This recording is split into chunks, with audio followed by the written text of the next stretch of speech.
ਇੰਡੋਜ਼ TV Australia ਦੇਖ ਰਹੇ ਸਾਰੇ ਦੋਸਤਾਂ ਦਾ ਨਿੱਘਾ ਸਵਾਗਤ। ਮੈਂ ਦੇਵ ਸਿੱਧੂ ਇੱਕ ਵਾਰ ਫਿਰ ਹਾਜ਼ਰ ਹਾਂ ਜੀ ਲੈ ਕੇ ਪ੍ਰੋਗਰਾਮ ਸਾਡੇ ਮਸਲੇ ਸਾਡੇ ਹੱਲ। ਸੋ ਦੋਸਤੋ, ਜਿਵੇਂ ਕਿ ਤੁਸੀਂ ਜਾਣਦੇ ਹੋ ਕਿ ਪੂਰੇ ਹਫਤੇ ਜੋ ਵੀ ਚੰਗਾ ਮਾੜਾ ਵਾਪਰਦਾ ਆ ਉਹਦੇ ਵਿੱਚੋਂ ਕੁਝ ਕੁ ਖਾਸ ਖਬਰਾਂ, ਕੁਝ ਕੁ ਖਾਸ ਮਸਲੇ ਅਸੀਂ ਤੁਹਾਡੇ ਤੱਕ ਲੈ ਕੇ ਪਹੁੰਚਦੇ ਹਾਂ। ਸੋ ਅੱਜ ਵੀ ਕਰਾਂਗੇ ਆਪਾਂ ਕੁਝ ਕੁ ਮਸਲਿਆਂ ਦੇ ਵਿਚਾਰ, ਤੇ ਸਾਡੇ ਨਾਲ ਆਪਣੇ ਵਿਚਾਰਾਂ ਦੀ ਸਾਂਝ ਪਾਉਣ ਲਈ ਸਾਡੇ ਵਿੱਚ ਪਹੁੰਚ ਚੁੱਕੇ ਨੇ ਦਲਜੀਤ ਸਿੰਘ ਜੀ। ਸੋ ਆਓ ਸਭ ਤੋਂ ਪਹਿਲਾਂ ਉਹਨਾਂ ਦਾ ਸਵਾਗਤ ਕਰੀਏ ਤੇ ਫਿਰ ਕਰਦੇ ਹਾਂ ਅਗਲੀ ਗੱਲਬਾਤ।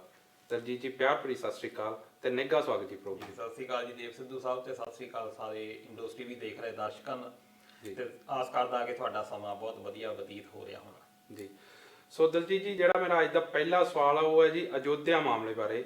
ਅਯੋਧਿਆ ਕੇਸ ਜਿਹੜਾ ਉਹ ਸੁਪਰੀਮ ਕੋਰਟ 'ਚ ਚੱਲ ਰਿਹਾ ਤੇ ਇਸ ਵੇਲੇ ਜਿਹੜੀਆਂ ਸਾਰੀਆਂ ਧਿਰਾਂ ਦੀਆਂ ਦਲੀਲਾਂ ਦੀ ਸੁਣਵਾਈ ਉਹ ਮੁਕੰਮਲ ਹੋ ਚੁੱਕੀ ਆ ਤੇ ਆਉਣ ਵਾਲੀ 17 ਨਵੰਬਰ ਨੂੰ ਸੁਪਰੀਮ ਕੋਰਟ ਵੱਲੋਂ ਇਹਦਾ ਫੈਸਲਾ ਵੀ ਸੁਣਾਇਆ ਜਾ ਰਿਹਾ। ਸੋ ਮੇਰਾ ਸਵਾਲ ਇਹ ਆ ਕਿ ਇਹ ਜਿਹੜਾ ਕੇਸ ਆ ਇਹ ਭਾਰਤ ਲਈ ਜਾਂ ਭਾਰਤ ਦੀ ਰਾਜਨੀਤੀ ਲਈ ਇੰਨੀ ਅਹਿਮੀਅਤ ਕਿਉਂ ਰੱਖਦਾ, ਜਾਂ ਇਹਦੇ ਜਿਹੜੇ ਆਉਣ ਵਾਲੇ ਫੈਸਲਾ ਆ ਉਹਦਾ ਕੀ ਪ੍ਰਭਾਵ ਤੁਸੀਂ ਦੇਖ ਰਹੇ ਹੋ? ਭਾਰਤ ਇੱਕ ਧਾਰਮਿਕ ਦੇਸ਼ ਆ, ਇਹ 'ਚ ਕੋਈ ਵੈਸੇ ਧਰਮ ਨਿਰਪੱਖ ਸੰਵਿਧਾਨ ਕਹਿੰਦਾ ਜੀ, ਪਰ ਇੱਥੇ ਧਾਰਮਿਕ ਭਾਵਨਾਵਾਂ ਜਿਹੜੀਆਂ ਆ ਉਹ ਬੜੀਆਂ ਉੱਭਰ ਕੇ ਸਾਹਮਣੇ ਆਉਂਦੀਆਂ। ਇਹ ਜਿਹੜਾ ਅਯੋਧਿਆ ਮਾਮਲਾ ਆ ਇਹ ਵੀ ਇੱਕ ਧਾਰਮਿਕ ਮਾਮਲਾ ਬਣਿਆ ਹੋਇਆ ਜੀ। ਬਹੁਤ ਪੁਰਾਣਾ ਕੇਸ ਆ। ਇਹ ਉਹਨਾਂ ਕੇਸਾਂ ਦੇ ਵਿੱਚੋਂ ਆ ਜਿਹੜੇ ਸਭ ਤੋਂ ਲੰਮੇ ਜਿਹੜੇ ਕੇਸ ਆ ਦੁਨੀਆ ਦੇ ਖਿੱਚੇ ਗਏ ਤੇ ਜਿਨ੍ਹਾਂ ਦੇ ਨਿਪਟਾਰੇ ਅਜੇ ਤੱਕ ਨਹੀਂ ਹੋ ਪਾਏ। ਉਹਨਾਂ ਕੇਸਾਂ ਦੇ ਵਿੱਚ ਯਾਨੀ ਸਿਰ ਕੱਢਵਾਂ ਇਹ ਕੇਸ ਹੈਗਾ ਜੀ। ਇਹ ਰਾਮਚੰਦਰ ਕਿਹਾ ਜਾ ਰਿਹਾ ਵੀ ਰਾਮਚੰਦਰ ਉਹਨਾਂ ਦਾ ਇਹ ਜਨਮ ਸਥਾਨ ਆ ਜੀ। ਗਰੁੜ ਪੁਰਾਣ ਜਿਹੜਾ ਹਿੰਦੂਆਂ ਦਾ ਇੱਕ ਗ੍ਰੰਥ ਆ, ਉਹਦੇ ਵਿੱਚ ਇਹ ਕਿਹਾ ਗਿਆ ਵੀ ਰਾਮਚੰਦਰ ਹੁਣੀ ਵਿਸ਼ਨੂੰ ਦੇ 7ਵੇਂ ਅਵਤਾਰ ਸੀ ਜੀ। ਇਹਨਾਂ ਦਾ ਉੱਥੇ ਜਨਮ ਹੋਇਆ, ਉੱਥੇ ਇੱਕ ਮੰਦਿਰ ਬਣਿਆ ਸੀ ਜਿਹਨੂੰ ਰਾਮ ਜਨਮ ਭੂਮੀ ਵੀ ਆਪਾਂ ਕਹਿ ਦਿੰਦੇ ਹਾਂ। ਹਿੰਦੂ ਮਤ ਇਹ ਮੰਨਦਾ ਵੀ ਜਿਹੜੀ 7 ਤੀਰਥ ਸਥਾਨ ਆ ਜੀ ਜਿਹਦੇ ਨਾਲ ਮੋਕਸ਼ ਪ੍ਰਾਪਤ ਹੁੰਦੀ ਆ, ਯਾਨੀ ਉਹਨਾਂ ਦੇ ਇੱਕ ਇਹ ਪਰੰਪਰਾ ਆ ਵੀ ਤੁਹਾਨੂੰ ਜ਼ਿੰਦਗੀ ਦੇ ਵਿੱਚ 7 ਥਾਵਾਂ ਦੇ ਉੱਤੇ ਜਾਣਾ ਪੈਣਾ ਜੀ। ਜੇ ਤੁਸੀਂ 7 ਥਾਵਾਂ ਦੇ ਉੱਤੇ ਨਹੀਂ ਜਾਂਦੇ ਜੀ, ਉੱਥੇ ਤੁਹਾਡੀ ਜਿਹੜੀ ਮੋਕਸ਼ ਆ, ਤੁਹਾਡੀ ਜਿਹੜੀ ਗਤੀ ਆ ਉਹ ਹੋ ਨਹੀਂ ਸਕਦੀ ਮਰਨ ਤੋਂ ਬਾਅਦ। ਉਹਨਾਂ ਦੇ ਵਿੱਚੋਂ ਇਹ ਵੀ ਇੱਕ ਸਥਾਨ ਹੈ ਅਯੋਧਿਆ। ਇਸ ਕਰਕੇ ਬੜਾ ਇਹ ਇੱਕ ਪਵਿੱਤਰ ਇਹਨੂੰ ਨਗਰ ਜਿਹੜਾ ਆ ਉਹ ਮੰਨਿਆ ਜਾਂਦਾ ਹਿੰਦੂਇਜ਼ਮ ਦੇ ਵਿੱਚ। ਪਰ ਇਹ ਕਿਹਾ ਜਾਂਦਾ ਵੀ ਬਾਬਰ ਨੇ ਜਦੋਂ ਹਮਲਾ ਕੀਤਾ ਤੇ ਨਾਨਕ ਸਾਹਿਬ ਨੇ ਵੀ ਕਾਫੀ ਬੋਲਿਆ ਵੀ ਇਹ ਬੰਦੇ ਨੇ ਬਹੁਤ ਕਹਿਤਾ ਉਹਨਾਂ ਨੇ ਵੀ ਤੈਂ ਕੀ ਦਰਦ ਨਾ ਆਇਆ, ਤੇ ਉਹ ਦਰਦ ਜਾਣੀ ਬਿਲਕੁਲ ਬੇਦਰਦੀ ਬੰਦਾ ਸੀ। ਇਹ ਕਿਹਾ ਜਾਂਦਾ ਵੀ ਬਹੁਤ ਉਹਨੇ ਜਿਹੜਾ ਜ਼ੁਲਮ ਕੀਤਾ ਜੀ। ਇਹ ਵੀ ਕਿਹਾ ਜਾਂਦਾ ਵੀ ਜਿਹੜੀ ਮਸਜਿਦਾਂ ਜਿਹਨਾਂ ਨਾਲ ਬਾਬਰੀ ਜੁੜ ਜਾਂਦਾ, ਉਹਨੇ ਮੰਦਿਰਾਂ ਦੀ ਜਗ੍ਹਾ ਦੇ ਉੱਤੇ ਆਪਣੀਆਂ ਮਸਜਿਦਾਂ ਬਣਾ ਦਿੱਤੀਆਂ। ਪਰ ਇਹ ਧਾਰਨਾ ਇਹ ਵੀ ਹੈਗੀ ਆ ਵੀ ਉਹਦਾ ਅੱਗੇ ਇੱਕ ਸੂਬੇਦਾਰ ਹੁੰਦਾ ਸੀ ਬੀਰਨਾਕੀ, ਉਹਨੇ ਇਹ ਮਸਜਿਦ ਜਿਹੜੀ ਆ ਉੱਥੇ ਬਣਾਈ, ਪਰ ਇਹਦੇ ਆਰਡਰ ਦੇ ਉੱਤੇ, ਬਾਬਰ ਦੇ ਕਹਿਣ ਦੇ ਉੱਤੇ। ਪਰ ਇਹ ਧਾਰਨਾ ਹੋ ਸਕਦੀ ਹੈ, ਜਾਣੀ ਇਹ ਹਿੰਦੂਇਜ਼ਮ ਵਾਲੇ ਇਹੀ ਗੱਲ ਕਹਿੰਦੇ ਆ। ਕੁਛ ਇਹਦਾ ਕੋਈ ਸਰੋਤ ਨਹੀਂ ਵੈਸੇ ਮਿਲਦਾ, ਪਰ ਇਹ ਸੁਣੀ ਸੁਣਾਈ ਗੱਲ ਜਿਹੜੀ ਅੱਗੇ ਚੱਲਦੀ ਉੱਥੇ ਦੇ ਜਿਹੜੇ ਵਸਨੀਕ ਆ ਵੀ ਇਦਾਂ ਜਿਹੜੀ ਅੱਗੇ ਇਹ ਹੋਰ ਵੀ ਬਹੁਤ ਥਾਵਾਂ ਤੇ ਉਹਨਾਂ ਨੇ ਕੀਤਾ। ਬਹੁਤ ਸਾਰੇ ਰੰਗਜੇਬ ਨੇ ਮੰਦਿਰ ਤੋੜ ਕੇ ਉੱਥੇ ਮਸਜਿਦਾਂ ਜਿਹੜੀਆਂ ਆ ਬਣਾਈਆਂ, ਇਹ ਇਦਾਂ ਕਰਦੇ ਸੀ ਜੀ। ਹੁਣ ਇਸ ਤੋਂ ਬਾਅਦ 16ਵੀਂ ਸਦੀ ਦੇ ਵਿੱਚ ਇੱਕ ਈਸਟ ਇੰਡੀਆ ਕੰਪਨੀ ਦਾ ਬੰਦਾ ਆ ਫ੍ਰਾਂਸਿਸ ਬੁਚਨਨ ਜੀ, ਉਹ ਆਉਂਦਾ ਆ। ਉਹ ਆ ਕੇ ਅੰਦਰ ਕੰਧਾਂ ਤੋਂ ਯਾਨੀ ਸੰਕੇਤ ਮਿਲਦੇ ਆ ਵੀ ਇਹ ਮਸਜਿਦ ਨਹੀਂ, ਇਹਦੀ ਜਿਹੜੀ ਸ਼ੈਲੀ ਆ ਕੰਧਾਂ ਦੀ, ਕਿਉਂਕਿ ਦੇਖੋ ਹੁਣ ਦੇ ਜਿਹੜੇ ਘਰ ਬਣਦੇ ਆ ਉਹ ਤੋਂ ਆਪਾਂ ਪਛਾਣ ਕਰ ਸਕਦੇ ਆ ਵੀ ਕਿਹੜੇ ਕਾਲ 'ਚ ਬਣੇ। ਆਪਣੇ ਪੁਰਾਣੇ ਖੰਡਰ ਤੁਸੀਂ ਪਿੰਡਾਂ ਦੇ ਵਿੱਚ ਦੇਖ ਲਓ ਤਾਂ ਪਤਾ ਲੱਗ ਜਾਂਦਾ ਵੀ ਪੁਰਾਣਾ ਘਰ ਕਿਹੜਾ ਬਣਿਆ ਹੋਇਆ, ਨਵਾਂ ਕਿਹੜਾ, ਹਨਾ। ਗੁਰਦੁਆਰਿਆਂ ਦੀ ਸ਼ੈਲੀ ਦੇਖ ਲਓ, ਹੁਣ ਦੇ ਗੁਰਦੁਆਰੇ ਕਿੱਦਾਂ ਦੇ ਹੋਣਗੇ, ਪੁਰਾਣੇ ਕਿੱਦਾਂ ਦੇ ਹੋਣਗੇ। ਉਹਨੇ ਪਹਿਲੀ ਵਾਰ ਇਹ ਕਿਹਾ ਵੀ ਇਹ ਅਸਲ ਵਿੱਚ ਮੰਦਿਰ ਆ ਜੀ। ਈਸਟ ਇੰਡੀਆ ਕੰਪਨੀ ਦਾ ਇੱਕ ਇਹ ਵੀ ਸੀਗਾ ਵੀ ਇਹਨਾਂ ਦਾ ਕਲੇਸ਼ ਪਾ ਕੇ ਰੱਖੀਏ ਆਪਾਂ, ਹੋ ਸਕਦਾ ਉਹਨੇ ਕਲੇਸ਼ ਪਾਉਣਾ ਹੋਵੇ। ਉਸ ਤੋਂ ਬਾਅਦ ਇਹਨਾਂ ਦੇ ਗੱਲ ਘਰ ਗਈ ਹਿੰਦੂਆਂ ਦੇ ਵੀ ਇਹ ਜਿਹੜਾ ਸਾਡੇ ਜਗ੍ਹਾ ਦੇ ਉੱਤੇ ਜਿਹੜੀ ਇਹ ਮਸਜਿਦ ਆ ਉਹ ਬਣੀ ਜੀ। ਹੁਣ ਉਹ ਹਨੂਮਾਨਗੜ੍ਹੀ ਇੱਕ ਉੱਥੇ ਪਹਿਲਾਂ ਹੀ ਮੌਜੂਦ ਸੀ, ਇਹ ਮਸਜਿਦ ਬਣੀ ਹੋਈ ਸੀ। 1850 ਦੇ ਵਿੱਚ ਵੀ ਦੰਗੇ ਹੋਏ ਉੱਤੇ ਜੀ। 1850 ਦੇ ਵਿੱਚ ਦੰਗੇ ਹੋ ਗਏ, ਜਾਨੀ ਜਦੋਂ ਉਸ ਵੇਲੇ ਅੰਗਰੇਜ਼ਾਂ ਦਾ ਰਾਜ ਸੀ ਜੀ। ਉੱਥੇ ਕਿਹਾ ਗਿਆ ਵੀ ਸਾਡੀ ਇਹਦੇ ਉੱਤੇ ਹਮਲਾ ਉਸ ਵੇਲੇ ਵੀ ਹੋਇਆ, ਯਾਨੀ ਇੱਕ ਤਾਂ ਕਿਹਾ ਜਾਂਦਾ ਵੀ 1992 ਚ ਹੋਇਆ, 1850 ਚ ਪਹਿਲਾ ਹਮਲਾ ਜਿਹੜਾ ਆ ਉਹ ਕੀਤਾ ਜੀ। ਫਿਰ ਉਸ ਤੋਂ ਬਾਅਦ 1964 ਦੇ ਵਿੱਚ ਇੱਕ ਵਿਸ਼ਵ ਹਿੰਦੂ ਪਰਿਸ਼ਦ ਜਿਹੜਾ ਆ ਬਣਦਾ ਜੀ। ਉਹ ਕਿਉਂ ਬਣਦਾ? ਉਹ ਇਸ ਕਰਕੇ ਬਣਦਾ ਕਿ 1949 ਤੱਕ ਜਾਣੀ ਆਉਂਦੇ ਇਹ ਗੱਲ ਬੜੀ ਇੱਕ ਉਗੜਵੀਂ ਜਿਹੀ ਹੋ ਗਈ ਵੀ ਇਹ ਜਿਹੜੀ ਸਾਡੀ ਮਸਜਿਦ ਜਿਹੜੀ ਆ ਇਹ ਸਾਡੇ ਥਾਂ ਦੇ ਵਿੱਚ ਆ ਜੀ। 1947 ਦੇ ਵਿੱਚ ਦੇਸ਼ ਆਜ਼ਾਦ ਹੋ ਗਿਆ। ਬਿਲਕੁਲ 1949 ਦੇ ਵਿੱਚ ਕਿਸੇ ਨੇ ਆ ਕੇ ਉੱਥੇ ਮੂਰਤੀਆਂ ਰੱਖ ਦਿੱਤੀਆਂ ਮਸਜਿਦ ਦੇ ਵਿੱਚ ਜੀ ਰਾਤ ਨੂੰ ਜੀ ਕਿਸੇ ਨੂੰ ਪਤਾ ਹੀ ਨਹੀਂ। ਜੀ ਜਦ ਕਿ ਉਦੋਂ ਪਹਿਲਾਂ ਕੀ ਹੁੰਦਾ ਸੀ ਵੀ ਹਿੰਦੂ ਜਿਹੜੇ ਆ ਬਾਹਰ ਆਪਣਾ ਕਰ ਰਹੇ ਸੀ ਪੂਜਾ ਪਾਠ, ਬਿਲਕੁਲ ਤੇ ਅੰਦਰਲੇ ਪਾਸੇ ਨਵਾਜ਼ ਜਿਹੜੀ ਆ ਮੁਸਲਮਾਨ ਪੜ੍ਹਦੇ ਸੀ। ਉਹ ਜਦੋਂ ਮੂਰਤੀਆਂ ਅੰਦਰ ਰੱਖ ਦਿੱਤੀਆਂ, ਜੀ ਜਵਾਹਰ ਲਾਲ ਨਹਿਰੂ ਨੇ ਕਿਹਾ ਉਸ ਵੇਲੇ ਇੱਥੇ ਦਾ ਜਿਹੜਾ ਡੀਸੀ ਜਿੱਦਾਂ ਆਪਾਂ ਕਹਿ ਲਓ ਵੀ ਜਿਹੜਾ ਪ੍ਰਸ਼ਾਸਕ ਸੀ ਕੇ ਨਾਇਰ ਜੀ ਉਹ ਸੀ, ਉਹਨੂੰ ਕਿਹਾ ਵੀ ਇਹ ਜਿਹੜੀਆਂ ਮੂਰਤੀਆਂ ਉਠਾ ਦੇ। ਜੀ ਉਹਨੇ ਕਹਿ ਦਿੱਤਾ ਨਹੀਂ ਜੀ, ਜੇ ਉਠਾ ਦਿੱਤੀਆਂ ਤਾਂ ਹਿੰਦੂਆਂ ਭੜਕ ਜਾਣਾ, ਦੰਗੇ ਹੋ ਤੇ ਉਹਨੇ ਨਾ ਕਰ ਦਿੱਤੀ। ਜੀ ਇੱਕ ਪਾਸੇ ਆਪਾਂ ਕਹਿੰਦੇ ਆ ਵੀ ਜਿਹੜੇ ਡੀਸੀ ਵਗੈਰਾ ਆ, ਦੇਖੋ ਇੱਕ ਪ੍ਰਧਾਨ ਮੰਤਰੀ ਕਹਿ ਰਿਹਾ ਬਿਲਕੁਲ ਵੀ ਇੱਥੋਂ ਚੱਕ ਦੇ, ਬਿਲਕੁਲ ਉਹ ਕਹਿੰਦਾ ਨਹੀਂ ਜੀ।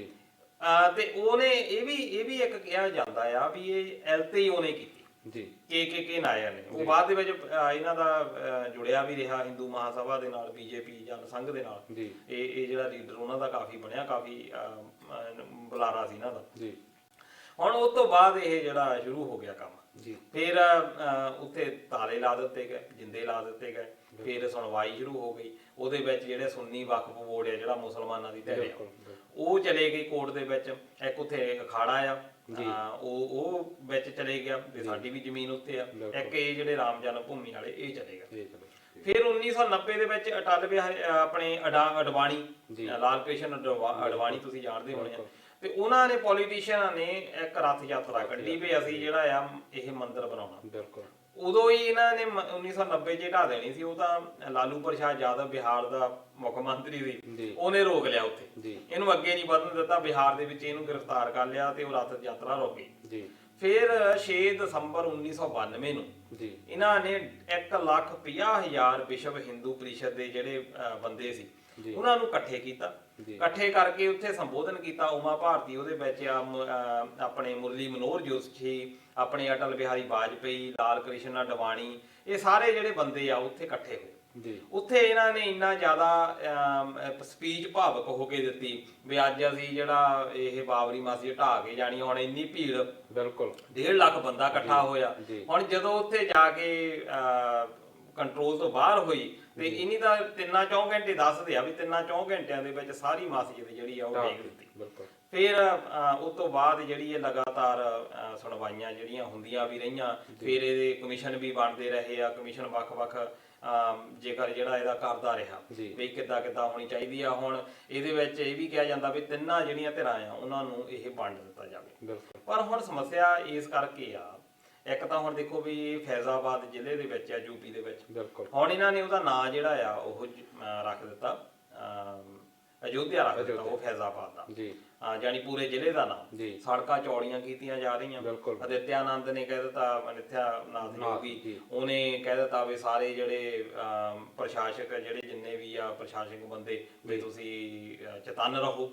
ਹੋ ਸਕਦਾ ਵੀ ਇਹਦਾ ਜਿਹੜਾ ਕਾਫੀ ਪ੍ਰਭਾਵ ਜਿਹੜਾ ਪਵੇ, ਕਿਉਂਕਿ ਜਦੋਂ 1992 ਚ ਇਹ ਮਸਜਿਦ ਢਾਈ ਆ, ਉਸ ਵੇਲੇ ਦੰਗੇ ਹੋਏ ਸੀ, 2000 ਬੰਦਾ ਮਰਿਆ ਸੀ। ਹੁਣ ਸਰਕਾਰ ਨੂੰ ਇਹੀ ਡਰ ਆ। ਐਕਚੁਅਲੀ ਹੁਣ ਇਹ ਆ ਵੀ ਪਹਿਲਾਂ ਨਾਲੋਂ ਇਹ ਆ ਜਿਹੜੀ 370 ਧਾਰਾ ਹਟਾਈ ਆ, ਅਸਲ ਵਿੱਚ ਇਹ ਥਰਮਾਮੀਟਰ ਦੀ ਤਰ੍ਹਾਂ ਪ੍ਰਯੋਗ ਕਰ ਰਹੇ ਸੀ। ਇਹਨਾਂ ਨੇ ਦੇਖ ਲਿਆ ਵੀ ਅਸੀਂ ਕਿੰਨੇ ਕੁ ਪਾਵਰਫੁਲ ਹੋ ਚੁੱਕੇ ਆ। ਹੁਣ ਸ਼ਾਇਦ ਇਹਨਾਂ ਲਈ ਥੋੜਾ ਜਿਹਾ ਸੌਖਾ ਆ ਤੇ ਸੁਣਵਾਈ ਦੇ ਵਿੱਚ ਕਿਸੇ ਪਾਸੇ ਵੀ ਆ ਸਕਦਾ, ਤੇ ਪਰ ਜਿਹੜੇ ਹਾਲਾਤ ਵਿਗੜਨ ਦੇ ਜਿਹੜੇ ਅਸਾਰ ਆ ਉਹ ਬਣੇ ਹੋਏ ਆ। ਜੀ ਸੋ ਦਲਜੀਤ ਜੀ, ਜਿੱਦਾਂ ਤੁਸੀਂ ਦੱਸਿਆ ਕਿ ਧਰਮ ਦੇ ਨਾਂ ਤੇ ਕਿਸ ਹੱਦ ਤੱਕ ਰਾਜਨੀਤੀ ਕੀਤੀ ਗਈ ਭਾਰਤ 'ਚ, ਤਾਂ ਜਿਹੜਾ ਮੇਰਾ ਅਗਲਾ ਸਵਾਲ ਆ ਉਹ ਵੀ ਹੈ ਜੀ ਕਿ ਵੀਰ ਸਵਰਕਰ ਜਿਹੜੇ ਕਿ RSS ਨੂੰ ਸਥਾਪਿਤ ਕਰਨ 'ਚ ਮੋਹਰੀ ਸੀ, ਤੇ ਕਿਹਾ ਇਹ ਜਾ ਰਿਹਾ ਕਿ ਉਹਨਾਂ ਦੇ ਟਾਈਮ ਤੇ ਜਿਹੜਾ RSS ਦਾ ਹੈੱਡਕੁਆਟਰ ਸੀ ਉਹਦੇ ਵਿੱਚ ਤਿਰੰਗਾ ਵੀ ਨਹੀਂ ਸੀ ਲਹਿਰਾਇਆ ਜਾਂਦਾ, ਪਰ ਹੁਣ ਉਹਨਾਂ ਨੂੰ ਬਹੁਤ ਵੱਡਾ ਇੱਕ ਦੇਸ਼ ਭਗਤ ਵਜੋਂ ਪੇਸ਼ ਕੀਤਾ ਜਾ ਰਿਹਾ ਤੇ ਸਿਫਾਰਿਸ਼ ਕੀਤੀ ਜਾ ਰਹੀ ਹੈ ਕਿ ਉਹਨਾਂ ਨੂੰ ਭਾਰਤ ਰਤਨ ਦਿੱਤਾ ਜਾਵੇ।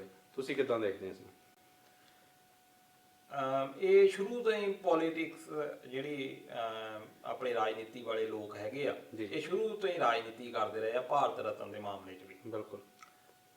ਇੰਦਰਾ ਗਾਂਧੀ ਨੂੰ ਮਿਲ ਜਾਂਦਾ, ਰਾਜੀਵ ਗਾਂਧੀ ਨੂੰ ਮਿਲ ਜਾਂਦਾ, ਡਾਕਟਰ ਅੰਬੇਡਕਰ ਜਿਹਨੇ ਸੰਵਿਧਾਨ ਲਿਖਿਆ ਉਹਨੂੰ 1990 ਤੱਕ ਵੇਟ ਕਰਾਈ ਜਾਂਦੀ। ਉਹ ਵੀ ਉਦੋਂ ਜਾ ਕੇ ਦਿੱਤਾ ਜਾ ਰਿਹਾ ਜਦੋਂ ਸਮਾਜਵਾਦੀ ਪਾਰਟੀ BSP ਕਾਫੀ ਰਾਜਨੀਤੀ ਦੇ ਵਿੱਚ ਪਾਵਰਫੁਲ ਹੋ ਗਈਆਂ, ਉਦੋਂ ਭਾਰਤ ਰਤਨ ਦਾ ਅਵਾਰਡ ਉਹਨੂੰ ਦਿੱਤਾ ਜਾਂਦਾ। ਇਹ ਅਸਲ ਦੇ ਵਿੱਚ ਜਿਹੜੀ ਸਰਕਾਰ ਆਉਂਦੀ ਆ ਉਹ ਆਪਣੇ ਬੰਦਿਆਂ ਨੂੰ ਦੇਣ ਦੀ, ਇਹਦੇ ਵਿੱਚ ਇਦਾਂ ਹੈਗਾ। ਪਰ ਇਹਦੇ ਵਿੱਚ ਇੱਕ ਕ੍ਰਾਈਟੇਰੀਆ ਹੋਣਾ ਚਾਹੀਦਾ। ਬਿਲਕੁਲ ਭਾਰਤ ਰਤਨ ਆਪਣੇ ਭਾਰਤ ਦਾ ਸਭ ਤੋਂ ਵੱਡਾ ਅਵਾਰਡ ਆ ਜੀ। ਇਹਨੂੰ ਇਹ ਨਹੀਂ ਹੈਗਾ ਵੀ ਸਾਡਾ ਉਹ ਬੰਦਾ ਆ ਉਹਨੂੰ ਚੱਕ ਕੇ ਫੜਾ ਦੋ। ਹੁਣ ਆਪਾਂ ਜਿਹੜੇ ਤੁਸੀਂ ਗੱਲ ਕੀਤੀ ਆ ਇਹਨੂੰ ਵੀਰ ਸਵਰਕਰ ਵੀ ਕਹਿ ਦਿੰਦੇ ਆ, ਵੈਸੇ ਵਿਨਾਇਕ ਦਮੋਦਰ ਸਾਵਰਕਰ ਇਹਨਾਂ ਦਾ ਨਾਮ ਹੈਗਾ ਜੀ। ਇਹ ਪੋਲੀਟੀਸ਼ੀਅਨ ਵੀ ਸੀਗੇ ਜੀ, ਵਕੀਲ ਵੀ ਰਹੇ ਸੀ, ਕਿਉਂਕਿ ਉਹਨਾਂ ਦਿਨਾਂ ਦੇ ਵਿੱਚ ਜਿਹੜੇ ਵਕੀਲ ਆ ਉਹ ਪੋਲੀਟੀਸ਼ੀਅਨ ਸੀਗੇ। ਚਾਹੇ ਉਹ ਆਪਾਂ ਮਹਾਤਮਾ ਗਾਂਧੀ ਦੀ ਗੱਲ ਕਰ ਲਈਏ, ਡਾਕਟਰ ਅੰਬੇਡਕਰ ਦੀ ਕਰ ਲਈਏ, ਜਵਾਹਰ ਲਾਲ ਨਹਿਰੂ ਦੀ ਗੱਲ ਕਰ ਲਈਏ, ਇਹ ਸਾਰੇ ਵਕੀਲੇ ਸੀ ਤੇ ਸਾਰੇ ਲੰਡਨ ਤੋਂ ਪੜ੍ਹ ਕੇ ਆਏ ਸੀ। ਇਹਨਾਂ ਦੇ ਬੱਚੇ ਸਾਵਰਕਰ ਜਿਹੜਾ ਆ ਇਹ ਦੇਸ਼ ਭਗਤ ਵੀ ਸੀ, ਨੋ ਡਾਊਟ ਜੀ। ਇਹਨੇ 2 ਕਿਤਾਬਾਂ ਵੀ ਜਿਹੜੀਆਂ ਲਿਖੀਆਂ ਤੇ ਉਹਦੇ ਵਿੱਚ ਦੇਸ਼ ਭਗਤੀ ਦੀਆਂ ਇਹ ਗੱਲਾਂ ਕਰਦਾ। ਉਹਦੇ ਵਿੱਚ ਇੱਕ ਤਾਂ ਇਹਨੇ ਰਿਬੈਲੀਅਨ 1957 ਜਿਹੜਾ 1857 ਦਾ ਜਿਹੜਾ ਵਿਦਰੋਹ ਸੀ ਉਹਦੇ ਬਾਰੇ ਇੱਕ ਇਹਨੇ ਕਿਤਾਬ ਲਿਖੀ ਸੀ। ਇੱਕ ਇਹਨੇ ਇੰਡੀਅਨ ਇੰਡੀਪੈਂਡੈਂਸ ਦੀ ਗੱਲ ਜਿਹੜੀ ਆ ਕੀਤੀ ਸੀ। ਉਹ ਦੋਨੇ ਕਿਤਾਬਾਂ ਜਿਹੜੀਆਂ ਆ ਉਹ ਬੈਨ ਕਰਤੀਆਂ ਸੀ ਬ੍ਰਿਟਿਸ਼ ਗਵਰਨਮੈਂਟ ਨੇ ਜੀ। ਇਹਦੀ ਐਕਟੀਵਿਟੀਜ਼ ਇਹਨੇ ਜਿਹੜੀ ਅਗੇਂਸਟ ਬ੍ਰਿਟਿਸ਼ ਚਲਾਈ, ਉਹਦੇ ਕਰਕੇ ਇਹਨੂੰ ਉਮਰ ਕੈਦ ਵੀ ਸੁਣਾਈ ਗਈ ਜੀ। ਦੋਹਰੀ ਉਮਰ ਕੈਦ ਇਹਨੂੰ ਸੁਣਾਈ ਗਈ। ਫਿਰ ਇਹ ਫਰਾਂਸ ਨੂੰ ਚਲੇ ਗਿਆ ਜੀ। ਫਰਾਂਸ ਵਾਲਿਆਂ ਨੇ ਇਹਨੂੰ ਫੜ ਲਿਆ ਤੇ ਉੱਥੋਂ ਬਾਅਦ ਇਹਨੂੰ ਜਿਹੜਾ ਫਿਰ ਡਿਪੋਰਟ ਜਿੱਦਾਂ ਆਪਾਂ ਕਹਿੰਦੇ ਕੀਤਾ, ਇਹਨੂੰ ਫਿਰ ਬ੍ਰਿਟਿਸ਼ ਦੇ ਹਵਾਲੇ ਕਰ ਦਿੱਤਾ। ਉਹਨਾਂ ਨੇ ਇਹਦੇ ਉੱਤੇ ਕੇਸ ਚਲਾਇਆ ਤੇ ਇਹਨੂੰ ਅੰਡੇਮਾਨ ਨਿਕੋਬਾਰ ਜੀ ਭੇਜ ਦਿੱਤਾ ਜੀ। ਹੁਣ ਇੱਥੇ ਜਿਹੜੀ ਹੁਣ ਦੋਹਰੀ ਇੱਥੇ ਤੱਕ ਤਾਂ ਠੀਕ ਸੀ, ਇੱਥੇ ਤੱਕ ਇਹ ਚੱਲ ਰਿਹਾ ਸੀ। ਇੰਡੀਅਨ ਨੈਸ਼ਨਲ ਕਾਂਗਰਸ ਜਿਹੜਾ ਆ ਉਹਦੀ ਬਹੁਤ ਕੱਟੜ ਇਹ ਆਲੋਚਕ ਸੀ, ਉਹਨੂੰ ਪਸੰਦ ਨਹੀਂ ਸੀ ਬਿਲਕੁਲ ਕਰਦਾ। ਫਿਰ ਇਹਨੇ ਇੱਕ ਇਹਦੇ ਵਿੱਚ ਇਹ ਸੀ ਕਿ ਇਹ ਹਿੰਦੂਇਜ਼ਮ ਇਹਨੇ ਪਹਿਲਾਂ ਲਿਆਂਦਾ, ਜਾਣੀ ਵੀ ਰਾਜਨੀਤੀ ਦੇ ਵਿੱਚ ਕਿ ਹਿੰਦੂ ਮਹਾਸਭਾ ਇਹਨੇ ਜੁਆਇਨ ਕੀਤੀ। ਉਹ ਇਸ ਕਰਕੇ ਕੀਤੀ ਵੀ ਉਸ ਵੇਲੇ ਤੱਕ 1905 ਦੇ ਵਿੱਚ ਮੁਸਲਿਮ ਲੀਗ ਜਿਹੜੀ ਆ ਉਹ ਵੀ ਸਾਹਮਣੇ ਆ ਚੁੱਕੀ ਸੀ ਵੀ ਜਿੱਦਾਂ ਉਹਨਾਂ ਮੁਸਲਮਾਨਾਂ ਨੇ ਮੁਸਲਿਮ ਲੀਗ ਬਣਾਈ ਆ ਵੀ ਆਪਾਂ ਵੀ ਇੱਕ ਜਿਹੜਾ ਹਿੰਦੂਆਂ ਵਾਲਾ ਏਜੰਡਾ ਆ ਉਹ ਰਾਜਨੀਤੀ ਦੇ ਵਿੱਚ ਲੈ ਕੇ ਆਈਏ। ਤੇ ਉਹ ਜਿਹੜੀਆਂ ਗੱਲਾਂ ਇਹਨਾਂ ਨੇ ਰਾਜਨੀਤੀ ਦੇ ਵਿੱਚ ਕਰਨੀਆਂ ਸ਼ੁਰੂ ਕਰ ਦਿੱਤੀਆਂ। ਸਾਵਰਕਰ ਹੀ ਇਦਾਂ ਦੇ ਬੰਦੇ ਸੀ ਜਿਨ੍ਹਾਂ ਨੇ ਕਿਹਾ ਸੀ ਸਭ ਤੋਂ ਪਹਿਲਾਂ ਵੀ ਬੋਧੀ, ਜੈਨੀ, ਸਿੱਖ ਇਹ ਹਿੰਦੂਆਂ ਦੇ ਹਿੱਸੇ ਆ, ਇਹ ਬਾਹਰਲੇ ਨੇ, ਯਾਨੀ ਸਿੱਖਾਂ ਲਈ ਇਹ ਕੋਈ ਏਡਾ ਖਾਸ ਨਹੀਂ। ਕਿਉਂਕਿ ਇਹਨੇ ਕਹਿ ਦਿੱਤਾ ਵੀ ਇਸ ਤੋਂ ਬਾਅਦ ਦੇਖ ਲਓ ਵੀ ਅੱਜ ਤੱਕ ਸਾਨੂੰ ਇਹਨਾਂ ਗੱਲਾਂ ਦਾ ਸਾਹਮਣਾ ਕਰਨਾ ਪੈਂਦਾ। ਉਹਨਾਂ ਨੇ ਕਹਿਤਾ ਵੀ ਇਹ ਅਸਲ ਵਿੱਚ ਸਾਡੇ ਹਿੰਦੂਆਂ ਦੇ ਹੀ ਵੱਖਰੇ ਹੋਏ ਅੰਗ ਆ, ਸਾਡੇ ਹੀ ਭਰਾ ਆ। ਤੇ ਉਸ ਤੋਂ ਬਾਅਦ ਫਿਰ ਇਹਨਾਂ ਨੂੰ ਜਦੋਂ ਸਜ਼ਾ ਹੋ ਗਈ ਉੱਥੇ ਭੇਜ ਦਿੱਤਾ। ਇਹਨਾਂ ਨੇ ਫਿਰ 10 ਸਾਲ ਉੱਥੇ ਕੱਟੇ ਆ। ਵੈਸੇ ਤਾਂ ਇਹਨਾਂ ਨੂੰ ਦੋਹਰੀ ਉਮਰ ਕੈਦ ਮਤਲਬ ਕੀ ਸੀ ਵੀ ਕਹਿੰਦੇ ਹੁੰਦੇ ਆ ਵੀ ਕਾਲੇ ਪਾਣੀ ਦੀ ਸਜ਼ਾ ਉਹਨੂੰ ਕਹਿੰਦੇ ਹੁੰਦੇ ਸੀ ਵੀ ਬੰਦਾ ਜਾ ਸਕਦਾ ਪਰ ਮੁੜਦਾ ਨਹੀਂ, ਕਿਉਂਕਿ ਮਰਦਾ ਹੀ ਹੁੰਦਾ ਸੀ। ਉੱਥੇ ਭੇਜਦੇ ਹੀ ਉਹਨੂੰ ਸੀ, ਮੁੜ ਕੇ ਸਾਦੇ ਹੀ ਨਹੀਂ ਸੀ। ਤੇ ਦਰਿਆ ਉੱਥੇ ਸਮੁੰਦਰ ਦੇ ਵਿੱਚ ਸੀ, ਆਉਣ ਜਾਣ ਨੂੰ ਕੋਈ ਹੈ ਹੀ ਨਹੀਂ ਸੀ ਸਾਧਨ, ਇਸ ਕਰਕੇ ਉਹਨੂੰ ਕਾਲਾ ਪਾਣੀ ਕਹਿੰਦੇ ਹੁੰਦੇ ਸੀ। ਇਹਨਾਂ ਨੇ ਫਿਰ 1913 ਤੋਂ ਚਿੱਠੀਆਂ ਲਿਖਣੀਆਂ ਸ਼ੁਰੂ ਕਰ ਦਿੱਤੀਆਂ ਮਾਫੀ ਦੀਆਂ। 1913 ਦੇ ਵਿੱਚ, 1917 ਚ, 1919 ਦੇ ਵਿੱਚ, 1920 ਚ, ਫਿਰ 1921 ਚ, 1910 ਵਿੱਚ ਗ੍ਰਿਫਤਾਰ ਹੋਇਆ। 1921 ਦੇ ਵਿੱਚ ਇਹਨਾਂ ਨੂੰ ਫਿਰ ਛੱਡਿਆ ਜਾਂਦਾ। ਉਹਦੇ ਵਿੱਚ ਜਾਨੀ ਇਹਨਾਂ ਨੇ ਇੱਕ ਮਰਸੀ ਜਾਨੀ ਇੱਕ ਦਇਆ ਦੀ ਚਿੱਠੀ ਜਿਹੜੀ ਲਿਖੀ ਵੀ ਮੈਂ ਤੁਹਾਡੇ ਖਿਲਾਫ ਕੁਝ ਨਹੀਂ ਕਰੂੰਗਾ, ਜਿੱਦਾਂ ਰਹਿਮ ਦੀ ਅਪੀਲ ਕੀਤੀ ਵੀ ਜਿੱਦਾਂ ਤੁਸੀਂ ਕਹੋਗੇ ਉਦਾਂ ਮੈਂ ਕਰ ਲਵਾਂ। ਹੁਣ ਆਪਾਂ ਇੱਕ ਪਾਸੇ ਕੰਪੈਰੀਜ਼ਨ ਕਰਦੇ ਭਗਤ ਸਿੰਘ ਨਾਲ, ਉਹ ਅਖੀਰ ਤੱਕ ਉਹਨੇ ਮਾਫੀ ਨਹੀਂ ਮੰਗੀ, ਉਹਦਾ ਨਾਂ ਕਦੀ ਵਿਚਾਰਿਆ ਹੀ ਨਹੀਂ ਗਿਆ। ਭਾਰਤ ਰਤਨ ਦੇ ਲਈ ਉਹ ਜਾਨ ਉਹਨੇ ਵੀ ਦਿੱਤੀ ਆ ਤੇ ਦੇਸ਼ ਭਗਤ ਉਹ ਵੀ ਸੀ, ਉਹ ਆਪਣੀ ਜਾਨ ਵੀ ਵਾਰ ਗਿਆ। ਜੋ ਉਹਨੇ ਗੱਲਾਂ ਕਹੀਆਂ ਉਹ ਤੋਂ ਪਿੱਛੇ ਨਹੀਂ ਹਟਿਆ। ਉਲਟਾ ਇਹਨਾਂ ਨੇ ਜਿਹੜੀਆਂ ਆ 5 ਵਾਰੀ ਮਾਫੀਆਂ ਮੰਗੀਆਂ, 4 ਵਾਰੀ ਇਹਨੂੰ ਡਿਕਲਾਈਨ ਕੀਤਾ। 5ਵੀਂ ਮਾਫੀ ਦੇ ਵਿੱਚ ਵੀ ਇਹ ਕਿਹਾ ਜਾਂਦਾ ਵੀ ਮਹਾਤਮਾ ਗਾਂਧੀ ਤੇ ਬਾਲ ਗੰਗਾਧਰ ਤਿਲਕ ਨੇ ਅੰਗਰੇਜ਼ਾਂ ਨੂੰ ਅਪੀਲ ਕੀਤੀ, ਕਿਉਂਕਿ ਮਹਾਤਮਾ ਗਾਂਧੀ ਦਾ ਪ੍ਰਭਾਵ ਸੀ ਅੰਗਰੇਜ਼ਾਂ ਦੇ ਉੱਤੇ, ਉਹ ਇਹਦੀ ਗੱਲ ਮੰਨਦੇ ਸੀ ਕਿਉਂਕਿ ਲੋਕ ਮਗਰ ਸੀ। ਉਹ ਕਿਹਾ ਜਾਂਦਾ ਵੀ ਉਹਨਾਂ ਦੇ ਪ੍ਰਭਾਵ ਵਿੱਚ ਆ ਕੇ ਇਹਨੂੰ ਜਿਹੜਾ ਛੱਡਿਆ ਜਾਂਦਾ। ਉਸੇ ਮਹਾਤਮਾ ਗਾਂਧੀ ਦਾ 1949 ਦੇ ਵਿੱਚ ਜਦੋਂ ਕਤਲ ਹੁੰਦਾ ਉਹਦੇ ਵਿੱਚ ਇਹਨਾਂ ਦਾ ਨਾਮ ਆਉਂਦਾ। ਉਹਦੇ ਵਿੱਚ ਇਹਨੂੰ ਕਿਹਾ ਜਾਂਦਾ ਵੀ ਇਹਦਾ ਨਾਂ ਆ, ਤੁਸੀਂ ਫੋਟੋਆਂ ਵੀ ਦੇਖ ਸਕਦੇ ਹੋ ਵੀ ਇਹ ਪਿੱਛੇ ਉੱਥੇ ਕਟਹਿਰੇ ਦੇ ਵਿੱਚ ਵੀ ਬੈਠਾ, ਵੀ ਇਹ ਸਾਜ਼ਿਸ਼ ਦੇ ਵਿੱਚ ਜਿਹੜਾ ਆ ਮੌਜੂਦ ਆ, ਸ਼ਾਮਲ ਆ। ਫਿਰ ਇਹਦਾ ਵਿਗਿਆਨ ਦੇ ਵਿੱਚ ਬਿਲਕੁਲ ਵਿਸ਼ਵਾਸ ਨਹੀਂ ਸੀ। ਇਹਦੀ ਜਿਹੜੀ ਡੈਥ ਹੋਈ ਆ ਉਹ ਵੀ ਇਸ ਕਰਕੇ ਕਿਹਾ ਜਾਂਦਾ ਵੀ ਇਹਨੇ ਦਵਾਈਆਂ ਖਾਣ ਤੋਂ ਨਾ ਕਰ ਦਿੱਤੀ ਸੀ ਵੀ ਮੈਂ ਜਿਹੜੀ ਮਾਡਰਨ ਸਾਇੰਸ ਦੀਆਂ ਦਵਾਈਆਂ ਇਹ ਖਾਣੀਆਂ ਹੀ ਨਹੀਂ, ਜਿਹਦੇ ਕਰਕੇ ਡੈਥ ਜਿਹੜੀ ਇਹਨਾਂ ਦੀ ਹੋਈ ਆ। ਇੱਥੇ ਜਿਹੜਾ ਮੰਨਣਾ ਇਹ ਆ ਵੀ ਦੇਖੋ ਹੁਣ RSS ਦੀ ਕਿਉਂਕਿ ਵਿਚਾਰਧਾਰਾ ਜਿਹੜੀ ਸ਼ੁਰੂ ਹੋਈ ਆ ਉਹ ਤਾਂ ਇਹਨਾਂ ਨੇ ਸ਼ੁਰੂ ਕੀਤੀ, ਉਹਨਾਂ ਦੇ ਤਾਂ ਉਹ ਗੁਰੂ ਆ ਹਨਾ। ਪਰ ਜੇ ਓਵਰਆਲ ਆਪਾਂ ਇੰਡੀਆ ਦੇ ਵਾਸਤੇ ਦੇਖੀਏ ਵੀ ਇੱਕ ਉਹਨਾਂ ਨੇ ਵੰਡ ਪਾਊ ਨੀਤੀ ਜਿਹੜੀ ਸ਼ੁਰੂ ਕੀਤੀ, ਜਿਹੜੀ ਕਿ ਇੱਕ ਜਿਹੜੀ ਬਰਾਬਰਤਾ ਦਾ ਭਾਰਤ ਸੀ, ਏਕਤਾ ਦਾ ਪ੍ਰਤੀਕ ਸੀ, ਉਹਦੇ ਲਈ ਕੋਈ ਏਡਾ ਵੱਡਾ ਉਹਨਾਂ ਦਾ ਯੋਗਦਾਨ ਮੈਨੂੰ ਨਹੀਂ ਲੱਗਦਾ।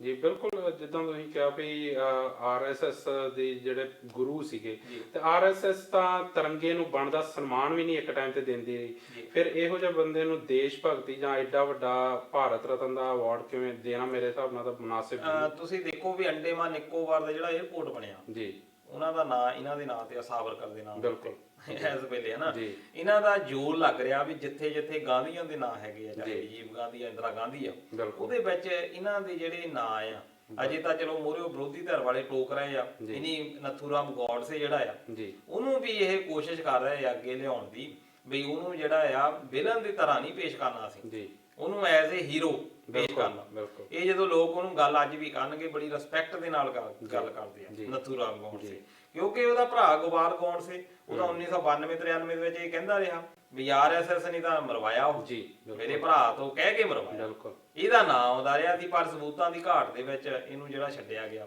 ਹੁਣ ਉਹ ਜਿਹੜੀ ਵਿਰੋਧੀ ਧਿਰ ਆ ਉਹ ਕਿਸ ਤਰੀਕੇ ਨਾਲ ਲੈਂਦੀ ਆ ਇਸ ਚੀਜ਼ ਨੂੰ, ਕਿਉਂਕਿ ਹੁਣ ਇਸ ਵੇਲੇ ਭਾਰਤ ਦੇ ਵਿੱਚ ਭਾਜਪਾ ਨੇ ਹਿੰਦੂ ਢਾਂਚਾ ਇੱਕ ਬਣਾ ਲਿਆ। ਅਯੋਧਿਆ ਦੀ ਆਪਾਂ ਗੱਲ ਕੀਤੀ ਆ, 1992 ਤੋਂ ਬਾਅਦ ਹੀ ਇਹਨਾਂ ਨੇ ਗਤੀ ਫੜ ਲਈ। ਬਿਲਕੁਲ, ਗਤੀ ਤਾਂ 1992 ਬਾਬਰੀ ਮਸਜਿਦ ਢਾਉਣ ਤੋਂ ਬਾਅਦ ਹੀ ਗਤੀ ਫੜੀ ਆ। ਉਸ ਤੋਂ ਬਾਅਦ ਇਹਨਾਂ ਨੇ ਦੇਖ ਲਿਆ ਵੀ ਹਿੰਦੂਵਾਦੀ ਗੱਲਾਂ ਕਰੋ, ਜਿੰਨਾ ਅਸੀਂ ਹਿੰਦੂਵਾਦੀ ਗੱਲਾਂ ਕਰਾਂਗੇ, ਜਿਹੜੇ ਲੋਕ ਹਿੰਦੂ ਆ ਸਾਨੂੰ ਹੀ ਵੋਟ ਪਾਉਣਗੇ, ਉਹਨਾਂ ਨੂੰ ਇਹ ਲੱਗੂਗਾ ਵੀ ਸਾਡੀ ਗੱਲ ਕਰਦੇ ਆ। ਇਸ ਕਰਕੇ ਉਹ ਜਿਹੜਾ ਅੱਜ ਵੀ ਇੱਕ ਕਟੀਰੀਆ ਬਣਿਆ ਹੋਇਆ, ਇਹਨਾਂ ਨੇ ਹੌਲੀ ਹੌਲੀ ਜਿਹੜਾ ਆ ਉਹ ਹਿੰਦੂ ਰਾਸ਼ਟਰ ਜਿਹੜੀ ਇਹ ਸਾਵਰਕਰ ਗੱਲ ਕਰਦਾ, ਇਹੀ ਹਿੰਦੀ ਦੀ ਗੱਲ ਕਰਦਾ, ਇਹੀ ਜਿਹੜਾ ਹਿੰਦੂ ਧਰਮ ਦੀ ਗੱਲ ਕਰਦਾ, ਯਾਨੀ ਤਿੰਨੇ ਚੀਜ਼ਾਂ ਜਿਹੜੀਆਂ ਏਜੰਡਾ ਹੈਗਾ ਭਾਜਪਾ ਦਾ, ਹਿੰਦੂ ਧਰਮ, ਹਿੰਦੂ ਰਾਸ਼ਟਰ ਤੇ ਹਿੰਦੂ ਭਾਸ਼ਾ, ਇਹ ਤਿੰਨੇ ਚੀਜ਼ਾਂ ਇਹਨੇ ਦਿੱਤੀਆਂ ਸਾਵਰਕਰ ਨੇ। ਤੇ ਇਸ ਕਰਕੇ ਉਹਨਾਂ ਦੀ ਮੰਗ ਤਾਂ ਵੈਸੇ, ਕਿਉਂਕਿ ਉਹਨਾਂ ਦਾ ਅੱਜ ਜੋ ਥੀਮ ਆ ਉਹ ਤੇ ਇੱਥੋਂ ਹੀ ਸ਼ੁਰੂ ਹੁੰਦਾ, ਪਰ ਇਹਦਾ ਵਿਰੋਧ ਵੀ ਬਹੁਤ ਹੋ ਰਿਹਾ।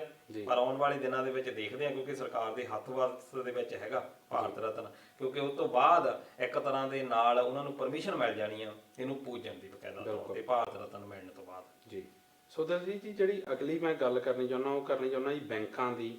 ਆਪਣੇ ਸਾਰੇ 'ਚ ਇੱਕ ਬਹੁਤ ਕਹਿ ਸਕਦੇ ਪੁਰਾਣਾ ਰੁਝਾਨ ਆ ਕਿ ਆਪਾਂ ਆਪਣੇ ਸਾਰੇ ਪੈਸੇ ਆਪਾਂ ਬੈਂਕਾਂ 'ਚ ਰੱਖਦੇ ਹਾਂ, ਕਿਉਂਕਿ ਆਪਾਂ ਨੂੰ ਲੱਗਦਾ ਕਿ ਸਾਡੇ ਪੈਸੇ ਜਿਹੜੇ ਆ ਉਹ ਬੈਂਕਾਂ 'ਚ ਕਾਫੀ ਸੁਰੱਖਿਅਤ ਆ।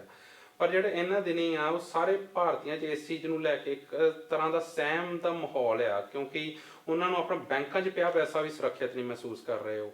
ਇਹਦੇ ਮਗਰ ਕੀ ਕਾਰਨ ਲੱਗਦੇ ਤੁਹਾਨੂੰ? ਇਹ ਕਦੋਂ ਹੋਇਆ ਕਿ ਜਦੋਂ ਦੀ ਇਹ ਪੰਜਾਬ ਤੇ ਮਹਾਰਾਸ਼ਟਰ ਜਿਹੜੀ ਬੈਂਕ ਆ ਇਹ ਬੰਦ ਹੋਈ, ਉਸ ਤੋਂ ਬਾਅਦ ਲੋਕਾਂ ਨੂੰ ਜਿਹੜਾ ਲਾਈਨਾਂ ਦੇ ਵਿੱਚ ਲੱਗਣਾ ਪੈ ਗਿਆ, ਲੋਕਾਂ ਨੂੰ ਜਿਹੜਾ ਆਪਣਾ ਪੈਸਾ ਜਿਹੜਾ ਆ ਉਹ ਡੁੱਬਦਾ ਨਜ਼ਰ ਆਇਆ। ਅਜੇ ਥੋੜੇ ਜਿਹੇ ਪੈਸੇ ਤਾਂ ਥੋੜੀ ਜਿਹੀ ਹਮਦਰਦੀ ਜਤਾਈ ਆ ਰਿਜ਼ਰਵ ਬੈਂਕ ਨੇ, ਥੋੜਾ ਹੌਸਲਾ ਵੀ ਦਿੱਤਾ ਵੀ ਤੁਹਾਡੇ ਪੈਸੇ ਮਾਰਨ ਨਹੀਂ ਦਿੰਦੇ, ਪੈਸੇ ਦਿੰਦੇ ਆ। ਬੈਂਕਾਂ 'ਚ ਅਸੀਂ ਪੈਸੇ ਕਿਉਂ ਰੱਖਦੇ ਆ? ਅਸੀਂ ਇਸ ਕਰਕੇ ਪੈਸੇ ਰੱਖਦੇ ਆ ਵੀ ਘਰ ਵਿੱਚ ਸੁਰੱਖਿਅਤ, ਸਾਡੇ ਪੈਸੇ ਉੱਥੇ ਪਏ ਹੋਣਗੇ, ਸਾਡਾ ਜਦੋਂ ਜੀ ਕਰੂੰਗਾ ਅਸੀਂ ਕਢਾਵਾਂਗੇ, ਕਢਾ ਕੇ ਤੇ ਅਸੀਂ ਜਿਹੜਾ ਵਰਤਾਂਗੇ।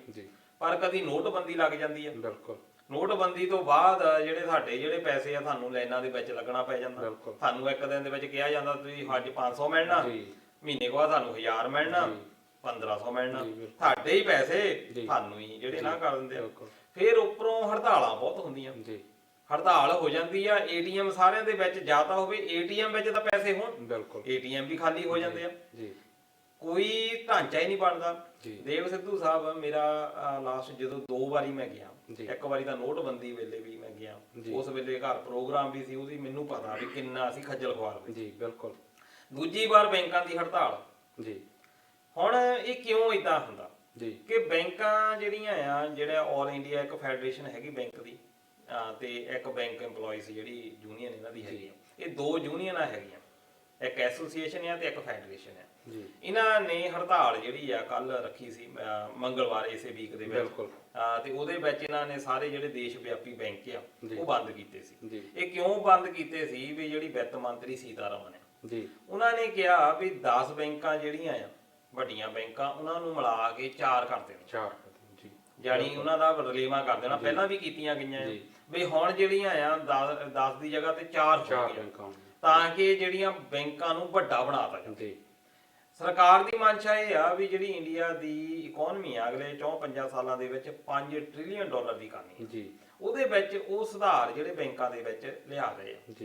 ਪਰ ਦੂਜੇ ਪਾਸੇ ਹੁਣ ਭਾਰਤ ਦੇ ਲੋਕਾਂ ਦਾ 127 ਲੱਖ ਕਰੋੜ ਰੁਪਈਆ ਜੀ ਉਹ ਜਮ੍ਹਾਂ ਹੈ ਜੀ। ਉਹਦੇ ਵਿੱਚੋਂ ਫਿਰ ਹੁਣ ਜਿਹੜਾ ਤੁਸੀਂ ਲੋਨ ਜਿਹੜਾ ਲੋਕਾਂ ਨੇ ਲਿਆ ਬੈਂਕਾਂ ਤੋਂ ਬਿਲਕੁਲ ਉਹ ਵੀ ਵਿੱਚ ਪਾ ਲਓ ਜੀ।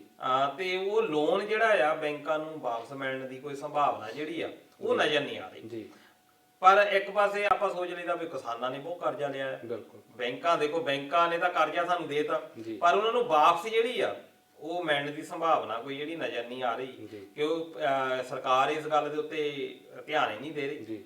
ਇਹ ਬੜਾ ਇੱਕ ਸੀਰੀਅਸ ਜਿਹੜਾ ਮਸਲਾ ਆ। ਆਪਾਂ ਸੋਚਦੇ ਹੋਵਾਂਗੇ ਵੀ ਸ਼ਾਇਦ ਖੇਤੀਬਾੜੀ ਦੇ ਉੱਤੇ ਇੰਨਾ ਲੋਨ ਲੋਕਾਂ ਨੇ ਲਿਆ ਆ ਜਾਂ ਸਿੱਖਿਆ ਦੇ ਉੱਤੇ ਲੋਕਾਂ ਨੇ ਲੋਨ ਲਿਆ ਆ, ਪਰ ਸਭ ਤੋਂ ਜ਼ਿਆਦਾ ਲੋਨ ਜਿਹੜਾ ਆ ਜਿੱਦਾਂ ਨੀਰਜ ਮੋਦੀ ਦੌੜ ਗਿਆ ਸੀ, ਫਿਰ ਆਪਣੇ ਉਹ ਵਿਜੇ ਮਾਲੀਆ ਕਿੰਗ ਫਿਸ਼ਰ ਵਾਲਾ, ਕਿੰਨੇ ਬੰਦੇ ਜਿਹੜੇ ਪੈਸੇ ਲੈ ਕੇ ਦੌੜੇ ਆ ਜੀ। ਕਿਸਾਨਾਂ ਨੇ ਤਾਂ ਮੇਰੇ ਖਿਆਲ ਕਰਜ਼ੇ ਹਜ਼ਾਰਾਂ 'ਚ, ਇਹਨਾਂ ਦੇ ਲੱਖਾਂ ਕਰੋੜਾਂ ਦੇ ਵਿੱਚ ਇਹਨਾਂ ਦੇ ਕਰਜ਼ੇ ਕਰੋੜਾਂ ਦੇ ਵਿੱਚ, ਕਿਸਾਨਾਂ ਦੇ ਵੱਧ ਤੋਂ ਵੱਧ ਹਜ਼ਾਰ ਨੇ ਨਹੀਂ ਤਾਂ ਲੱਖ। ਬਿਲਕੁਲ ਠੀਕ ਆ। ਤੇ ਉਹ ਜਿਹੜੇ ਕਰਜ਼ੇ ਆ ਹੁਣ ਉਹ ਵਾਪਸ ਆ ਨਹੀਂ ਰਹੇ, ਉਹਨਾਂ ਵੱਲ ਸਰਕਾਰ ਧਿਆਨ ਨਹੀਂ ਦੇ ਰਹੀ। ਵੱਡੀਆਂ ਮੱਛੀਆਂ ਆ, ਛੋਟੀਆਂ ਨੂੰ ਜਿਹੜਾ ਆ ਤੰਗ ਕੀਤਾ ਜਾ ਰਿਹਾ, ਇਸ ਕਰਕੇ ਬੈਂਕਾਂ ਦਾ ਜਿਹੜਾ ਢਾਂਚਾ ਆ ਉਹ ਵੀ ਖਰਾਬ ਹੋ ਰਿਹਾ। ਹੁਣ ਜਿਹੜੇ ਮੁਲਾਜ਼ਮ ਆ ਉਹਨਾਂ ਨੂੰ ਡਰ ਇਹ ਆ ਵੀ ਜਦੋਂ ਰਲੇਵਾਂ ਹੋ ਗਿਆ ਸਾਡੀਆਂ ਜੌਬਾਂ ਵੀ ਖਤਮ ਹੋ ਸਕਦੀਆਂ। ਜਿੱਥੇ 10 ਬੈਂਕਾਂ ਆ ਉੱਥੇ ਤੁਸੀਂ 4 ਕਰ ਦਿੱਤੀਆਂ, 4 ਤਾਂ ਸਿਕਿਉਰਿਟੀ ਗਾਰਡ ਸਿੱਧੇ ਘਟ ਗਏ। ਬਿਲਕੁਲ ਹਨਾ। ਤੇ ਫਿਰ ਉਹਨਾਂ ਦੀਆਂ ਬ੍ਰਾਂਚਸ ਵੀ ਹੋ ਸਕਦਾ ਘੱਟ ਹੋ ਜਾਣ। ਬਿਲਕੁਲ। ਤੇ ਕੰਮ ਦਾ ਪ੍ਰੈਸ਼ਰ ਬਹੁਤ ਵਧ ਜਾਣਾ, ਕੰਪੀਟੀਸ਼ਨ ਬਹੁਤ ਵਧ ਜਾਣਾ।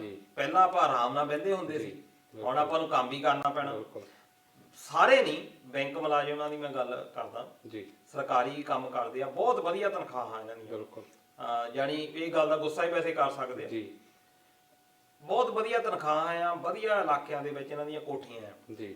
ਪਰ ਜੇ ਤੁਸੀਂ ਬੈਂਕਾਂ ਦੇ ਵਿੱਚ ਜਾਓ ਜੀ, ਬਹੁਤ ਸਾਰਿਆਂ ਦਾ, ਬਿਲਕੁਲ ਜ਼ਿਆਦਾਤਰ ਜੀ, ਤੇ ਤੁਸੀਂ ਵੀ ਬੜਾ ਐਕਸਪੀਰੀਅੰਸ ਹਰ ਭਾਰਤੀ ਨੂੰ ਹੋਊਗਾ ਜੀ, ਹਰ ਭਾਰਤੀ ਨੂੰ ਐਕਸਪੀਰੀਅੰਸ ਹੋਣਾ ਵੀ ਤੁਹਾਡੇ ਨਾਲ ਡੀਲ ਕਿੱਦਾਂ ਕੀਤਾ ਜਾਂਦਾ, ਖਾਸ ਤੌਰ ਤੇ ਐਨਆਰਆਈ ਨੂੰ ਜੀ। ਐਨਆਰਆਈ ਕਿਉਂਕਿ ਆਪਾਂ ਇਧਰ ਦੀਆਂ ਬੈਂਕਾਂ ਦੇ ਵਿੱਚ ਜਾਂਦੇ ਹਾਂ, ਬਿਲਕੁਲ ਅੱਜ ਵੀ ਅਸੀਂ ਜਾਂਦੇ ਆ, ਆਪਾਂ ਤਾਂ ਲੋੜ ਨਹੀਂ ਪੈਂਦੀ ਜੀ, ਜਿੱਦਾਂ ਲੋੜ ਹੀ ਨਹੀਂ, ਹਰ ਚੀਜ਼ ਆਨਲਾਈਨ ਹੈਗੀ ਆ, ਕ੍ਰੈਡਿਟ ਕਾਰਡ ਜਾਂ ਕੁਝ ਵੀ ਹੈਗੇ ਆ। ਪਰ ਉੱਥੇ ਜਿਹੜੇ ਬੈਂਕਾਂ ਦੇ ਵਿੱਚ ਤੁਸੀਂ ਜਾਓਗੇ, ਇੱਕ ਕਾਰਖਾਨੇਦਾਰ ਆ ਬਿਲਕੁਲ ਜਿਹਦਾ ਲੱਖਾਂ ਦੇ ਵਿੱਚ, ਉਹਦੇ ਨਾਲ ਡੀਲ ਕਰਨ ਦਾ ਮੈਨੇਜਰ ਦਾ ਵੱਖਰਾ ਹਿਸਾਬ ਕਿਤਾਬ ਆ। ਇੱਕ ਗਰੀਬ ਬੰਦਾ ਆ ਜਿਹਦੇ 500 ਜਾਂ 600 ਰੁਪਈਆ, ਉਹਨੂੰ ਪੁੱਛਿਆ ਹੀ ਨਹੀਂ ਜਾਂਦਾ, ਉਹ ਲਾਈਨ ਦੇ ਵਿੱਚ ਲੱਗਾ, ਉਹਨੂੰ ਕਹਿੰਦੇ ਉਹ ਫਲਾਣੇ ਕਾਊਂਟਰ ਤੇ ਜਾ, ਉਹ ਫਲਾਣੇ ਕਾਊਂਟਰ ਦੇ ਵਿੱਚ ਜਾ, ਆ ਫੋਟੋ ਸਟੇਟ ਬਾਹਰੋਂ ਕਰਾ ਕੇ ਲਿਆ, ਸਾਡੀ ਆ ਫੋਟੋ ਸਟੇਟ ਮਸ਼ੀਨ ਨਹੀਂ ਚੱਲਦੀ। ਆਹੀ ਅਸੀਂ ਮੈਂ ਹਟਾਇਆ, ਮੈਂ ਹੁਣ ਵੀ ਹਟਾਉਣਾ ਜੀ। ਬਿਲਕੁਲ। ਇਹਦੇ ਵਿੱਚ ਇਹ ਜਿਹੜੇ ਢਾਂਚੇ, ਇਹਦੇ ਵਿੱਚ ਹੁਣ ਸਰਕਾਰ ਵੀ ਚਾਹੁੰਦੀ ਆ ਵੀ ਆਹ ਚੀਜ਼ਾਂ ਜਿਹੜੀਆਂ ਆ ਇਹਦੇ ਨਾਲ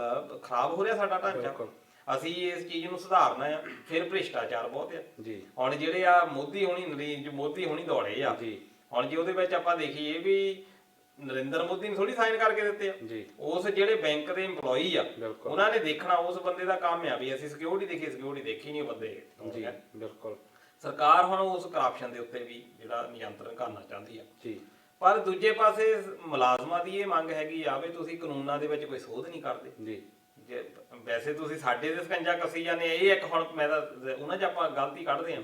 ਸਰਕਾਰ ਦੀ ਇਹ ਆ ਵੀ ਕਾਨੂੰਨਾਂ ਵਿੱਚ ਕੋਈ ਸੋਧ ਨਹੀਂ। ਬਿਲਕੁਲ। ਉਸ ਤੋਂ ਬਾਅਦ ਫਿਰ ਜਿਹੜੀਆਂ ਪੂੰਜੀ, ਜਿਹੜੀ ਇਨਵੈਸਟਮੈਂਟ ਆ ਬੈਂਕਾਂ ਦੇ ਵਿੱਚ, ਉਹ ਪ੍ਰੋਪਰ ਤੌਰ ਦੇ ਉੱਤੇ ਕੀਤੀ ਨਹੀਂ ਜਾਂਦੀ। ਮੁਲਾਜ਼ਮਾਂ ਦੀ ਜਿਹੜੀ ਭਰਤੀ ਆ, ਇਹ ਬਹੁਤ ਵੱਡੀ ਇੱਕ ਸਮੱਸਿਆ ਪੈਦਾ ਹੋ ਗਈ ਆ। ਤੇ ਇਦਾਂ ਦੇ ਫਿਰ ਟ੍ਰੇਨਿੰਗ, ਬਹੁਤ ਸਾਰੀਆਂ ਚੀਜ਼ਾਂ ਆ ਜਿਹੜੀਆਂ ਇਸ ਵੇਲੇ ਬੈਂਕਿੰਗ ਖੇਤਰ ਨੂੰ ਪ੍ਰਭਾਵਿਤ ਕਰ ਰਹੀਆਂ। ਤੇ ਆਉਣ ਵਾਲੇ ਦਿਨਾਂ ਦੇ ਵਿੱਚ ਸਰਕਾਰ ਹੋਰ ਕੀ, ਕਿਉਂਕਿ ਇਕਨੋਮੀ ਡਾਊਨ ਜਾ ਰਹੀ ਆ ਜੀ, ਤੇ ਕੋਸ਼ਿਸ਼ ਸਰਕਾਰ ਦੀ ਇਹ ਹੈਗੀ ਆ ਵੀ ਅਸੀਂ ਥੋੜੀ ਨੋਟਬੰਦੀ ਜਿੱਦਾਂ ਕੀਤਾ, ਇਹ ਰਿਜ਼ਲਟ ਕੀ ਨਿਕਲਦੇ ਆ ਉਹ ਬਾਅਦ ਚ ਦੇਖਾਂਗੇ ਆਪਾਂ। ਪਰ ਹੁਣ ਬੈਂਕਾਂ ਦੇ ਉੱਤੇ ਜਿਹੜਾ ਆ ਕਾਫੀ ਸਕੰਜਾ ਜਿਹੜਾ ਆ ਉਹ ਕੱਸਿਆ ਜਾ ਰਿਹਾ ਸਰਕਾਰ ਦੇ ਵੱਲੋਂ ਜੀ। ਬਿਲਕੁਲ। ਦਲਜੀਤ ਜੀ, ਹੁਣ ਚੱਲਦੇ ਆਪਾਂ ਕੈਨੇਡਾ ਵੱਲ। ਹਾਲ ਵਿੱਚ ਹੀ ਕੈਨੇਡਾ ਦੇ ਫੈਡਰਲ ਇਲੈਕਸ਼ਨਾਂ ਦੇ ਨਤੀਜੇ ਆ ਕੇ ਹਟੇ ਆ, ਜਿਹਦੇ ਵਿੱਚ ਪ੍ਰਵਾਸੀ ਪੰਜਾਬੀਆਂ ਨੇ ਇੱਕ ਵਾਰ ਫਿਰ ਤੋਂ ਮੱਲਾਂ ਮਾਰੀਆਂ। ਸੋ ਇੱਥੋਂ ਤੱਕ ਕਿ ਜਿਹੜੇ ਕੈਨੇਡਾ ਦੇ ਪ੍ਰਧਾਨ ਮੰਤਰੀ ਬਣਨ ਦੀ ਦੌੜ ਸੀ, ਉਹਦੇ ਵਿੱਚ ਵੀ ਇੱਕ ਪੰਜਾਬੀ ਜਗਮੀਤ ਸਿੰਘ, ਉਹਨਾਂ ਨੇ ਉਹ ਸੀਗੇ ਉਸ ਦੌੜ ਵਿੱਚ, ਤੇ ਉਹ ਬਹੁਤ ਹੀ ਵਧੀਆ ਮਾਰਜਨ ਨਾਲ ਆਪਣੀ ਸੀਟ ਜਿੱਤੇ ਆ।